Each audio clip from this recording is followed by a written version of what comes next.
Welcome to October. A lot of things going on right now, particularly as people are starting to kind of get geared up for the holidays. But for us, this is a busy time of year for planning. This is the time of year that if you want to make sure that you're going to be in good shape next year, particularly as it pertains to your taxes, this is the time of year to be paying particular attention. Now, if there's anything that's changed in your situation this year, as far as if you sold a piece of property or a business, if something has changed, you retired, if there's anything that we need to know about or to go over, please make sure that you reach out to me or to our team. Let us know. We want to make sure that we're staying on top of things.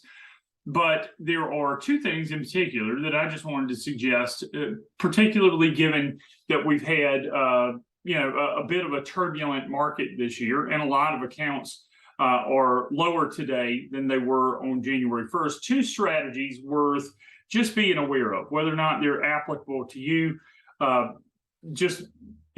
kind of give it some thought. First is the idea of Roth conversions. Now, if you don't know, a Roth IRA is a type of individual retirement account that basically grows tax-free. So you're taxed on the money prior to your putting it in. So it's not deductible, but the money grows tax-deferred and can be distributed tax-free. Now, if you have an IRA and you want to, you can convert part of that, pay the taxes now, into a Roth IRA.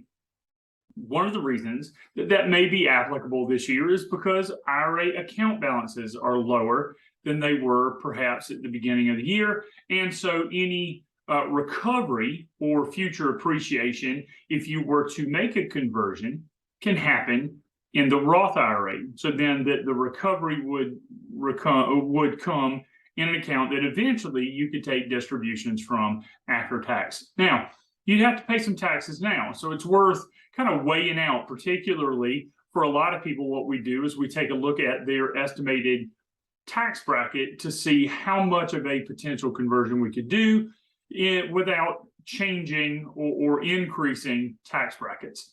So that's one strategy worth just being aware of.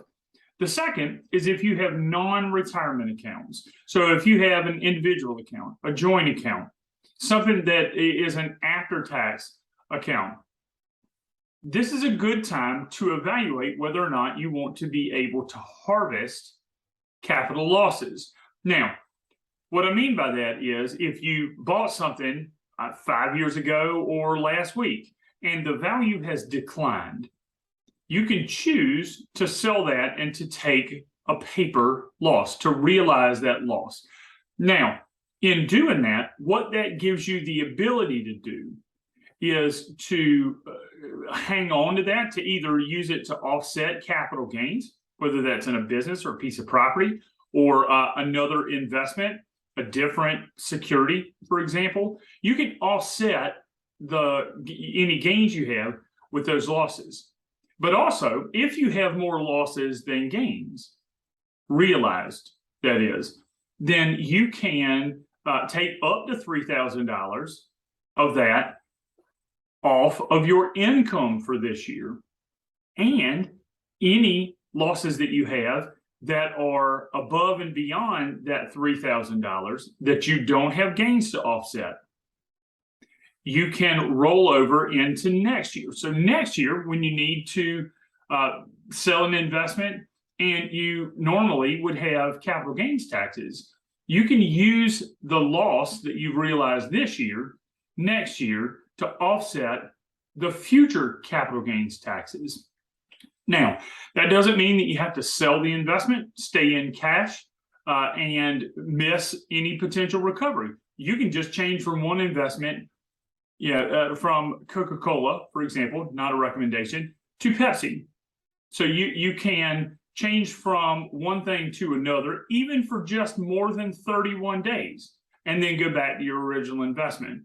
I don't mean to overcomplicate it, but the short version is you can take some steps now, given the fact that we've all had to endure the recent market pullback and actually use that to your advantage down the road, because we all are long-term investors, and so we believe in the idea of recovery and long-term investment. But given the fact that we've endured the market pullback, we just want to make sure that we're being mindful to take advantage of the opportunities that it does give us when it comes to our tax planning. So those are a couple of ideas that you can utilize between now and the end of the year. Just give some thought to that and whether or not it's applicable to you. Don't hesitate to call me or any of our other advisors to ask about it.